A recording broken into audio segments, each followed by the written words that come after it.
The crystal spires of Zephyria gleamed under 3 purple suns, casting rainbow shadows across the Judgment Plaza. Thousands of 6-limbed aliens gathered in perfect silence, their silver eyes fixed on the raised platform where justice would be served.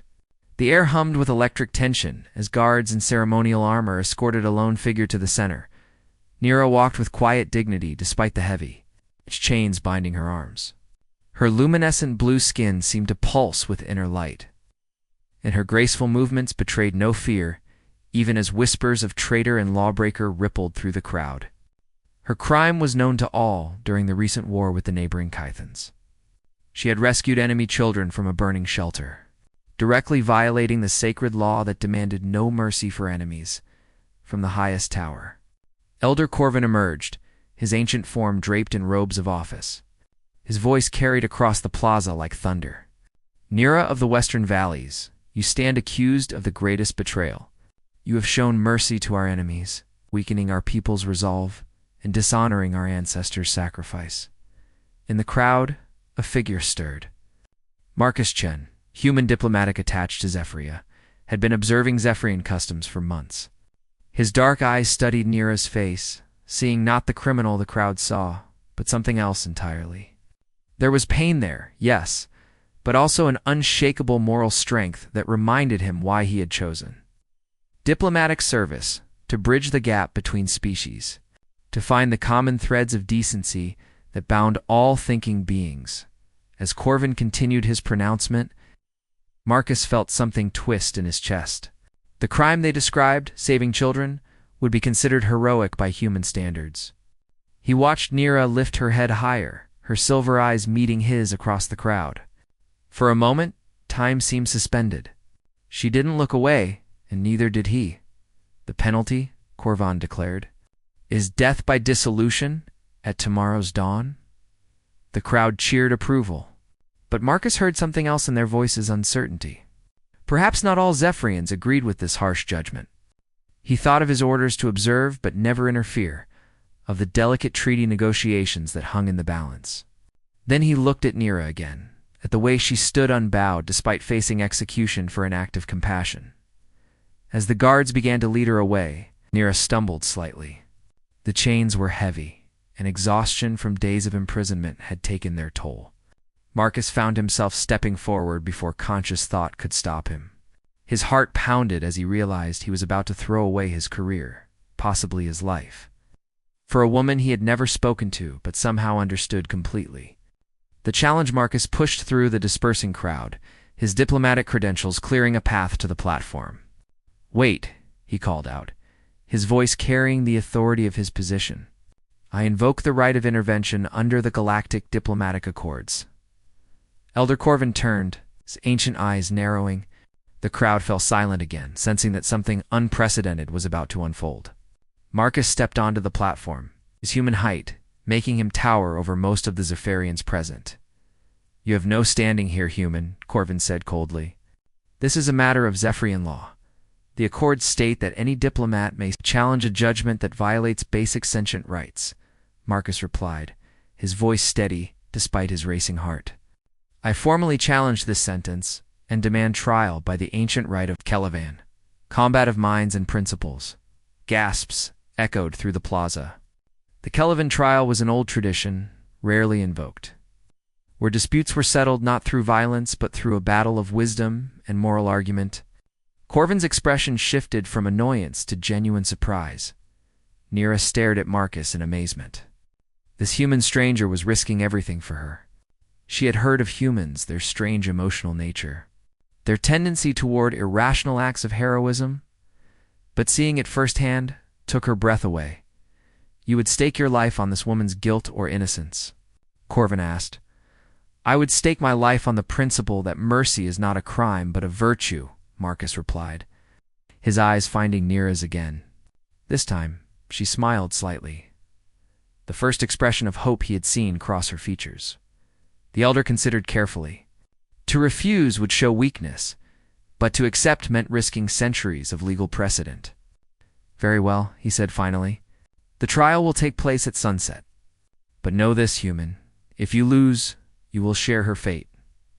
As the crowd began to disperse in excited chatter, Marcus approached Nira. The guards allowed him to speak with her, tradition dictating that the challenger could consult with the accused. Why? She asked simply, her voice like soft chimes. Because someone who saves children doesn't deserve to die, he said. Because sometimes the law is wrong. She studied his face, searching for deception or hidden motives. Instead, she found only sincerity and a warmth that was entirely alien to her experience of justice. You don't know me, she said. I know enough, Marcus replied. I know you chose compassion over compliance. In human culture, that makes you a hero, not a criminal. For the first time in days, Nira felt something other than despair. This human had appeared like a miracle, offering hope where none had existed. She reached out, her fingers brushing his hand despite the chains. What is your name? She asked. Marcus, he said. And I'm going to get you out of this. The holding chamber beneath the Judgment Plaza was sparse but clean, carved from the same crystal as the spires above. Marcus sat across from Nira, separated by a small table, but feeling closer to her than he had to anyone in years. The guards had given them privacy to prepare for the trial, and the afternoon light filtered through crystalline walls, casting gentle patterns on their faces. Tell me about the children, Marcus said softly. Nira's eyes grew distant.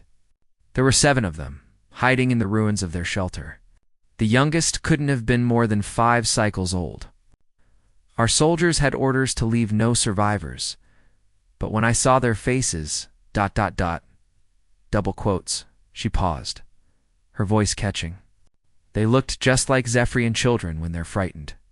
Big eyes, trembling hands, reaching for comfort that wasn't coming. Marcus nodded, understanding completely. So you broke formation. I carried them to safety, one by one. My squad commander saw everything. He could have stopped me, could have reported it immediately. But he waited until after I'd saved them all. She looked at Marcus directly. I think he wanted me to succeed, even knowing what it would cost me. The intimacy of the moment wasn't lost on either of them. Here, facing possible death, they were sharing truths that went to the core of who they were. Marcus reached across the table, covering her bound hands with his own. Where I come from, he said, we have a saying, the only thing necessary for evil to triumph is for good people to do nothing. You did something. Nira felt warmth spread through her at his touch. His skin was different from hers, warmer, rougher, but somehow perfectly right. Why did you become a diplomat? She asked. Because I believe different species can understand each other, can find common ground. Because I think the universe is better when we help each other instead of destroying each other. He smiled. I guess we're both idealists. She laughed softly, a sound like silver bells. Idealists facing execution together. There's something poetic about that. As the afternoon wore on, they shared stories of their lives, their hopes, their fears. Marcus spoke of Earth, of blue skies and vast oceans. Nira described Zephyria's crystal gardens and the songs of the wind through the spires. With each exchange, the connection between them deepened. Marcus, Nira said as the light began to fade. If we don't survive this, ... we will, he said firmly. But if we don't, she continued, I want you to know that meeting you has changed something in me. For the first time, I understand what my grandmother meant when she spoke of the heart choosing its own path. Marcus felt his breath catch. He moved closer, their faces inches apart. Nur. She leaned forward, and their lips met in a kiss that seemed to stop time itself. It was gentle, tender, filled with all the words they hadn't had time to say. When they parted, both were trembling. Whatever happens, Marcus whispered, we face it together. Part 4. The final judgment, sunset painted. The Judgment Plaza in shades of gold and crimson as thousands gathered once more. The trial platform had been reconfigured with 2 speaking podiums facing each other, with Elder Corvin seated between them on a throne of carved crystal. Ancient ceremonial drums beat a slow rhythm as Marcus and Nira were brought forward. Marcus took his place at the challenger's podium while Nira stood in the center circle. her chains now replaced with ceremonial bonds of silver cord. The crowd was larger than before. Word had spread throughout the city that a human was challenging Zephyrian law itself. "Let the Kelevon trial begin," Corvin intoned. "Human Marcus, state your case." Marcus stepped forward, his voice carrying clearly across the plaza. "Honored Elder, I stand here not to challenge your laws, but to ask what purpose they truly serve. Laws exist to protect society, to ensure justice, to maintain order. But what happens when blind adherence to law serves the opposite purpose?" He gestured toward Nira. "This woman stands accused of showing mercy to enemy children. But I ask you, what enemy could be more dangerous than our own capacity for cruelty? What threat could be greater than the loss of our basic decency?" Murmurs rippled through the crowd. Some nodded thoughtfully, while others frowned at this challenge to tradition. Corvin raised his staff for silence. "You speak as an outsider, human. You do not understand the sacrifices we have made, the losses we have endured. Our laws exist because mercy to enemies has led to betrayal and death. But these were children," Marcus replied passionately. "They had no part in the decisions of war. They were innocent victims of adult conflicts. In destroying them, what would you have become? What would you have taught your own children about the value of life?" He looked directly at Nira, drawing strength from her encouraging smile. Nira saw 7 frightened children and chose compassion over compliance. She chose to be the person her highest values demanded she be, even knowing the cost. That's not treason, that's heroism. The crowd was listening intently now, some wiping away tears as they imagined their own children in such terror. Marcus continued, his voice building with emotion. "You can execute Nira, but you cannot execute the truth she represents. You cannot kill the idea that mercy strengthens us rather than weakens us. Every Zephyrian who witnessed her trial will remember that someone chose love over law, compassion over compliance." Elder Corvin was silent for a long moment, his ancient eyes studying both Marcus and the crowd. Finally, he spoke. "The law is clear, human, yet ... double quotes. He paused, seeming to wrestle with centuries of tradition. "Yet perhaps it is time to ask whether our laws serve justice or merely vengeance." He raised his staff high. "I find that mercy shown to innocent children cannot be called treason. Nira of the Western Valleys, you are free." The crowd erupted in cheers as Marcus rushed to Nira, gathering her into his arms as her bonds were cut away. They held each other tightly, both overwhelmed by relief and joy. 6 months later, the crystal gardens of Zephyria bloomed with unprecedented beauty, as if the planet itself celebrated the changes that had taken root. Marcus and Nira walked hand in hand through paths of singing crystal trees. Their different species no longer a barrier, but a bridge between worlds. The trial had sparked a revolution of thought across Zephyria. Laws were being reviewed and reformed, with emphasis placed on justice and compassion, rather than rigid adherence to tradition. Nira had become a symbol of moral courage, while Marcus's diplomatic mission had evolved into something far more significant, the first successful cultural exchange. "Program between humans and Zephyrians. The council approved our proposal," Marcus said, pulling a data tablet from his jacket. "The children's sanctuary will be built on the border between Zephyrian and Cathon territories, a place where war orphans from both sides can heal together." Nira's eyes sparkled with tears of joy. "All those children will save, all those futures will protect.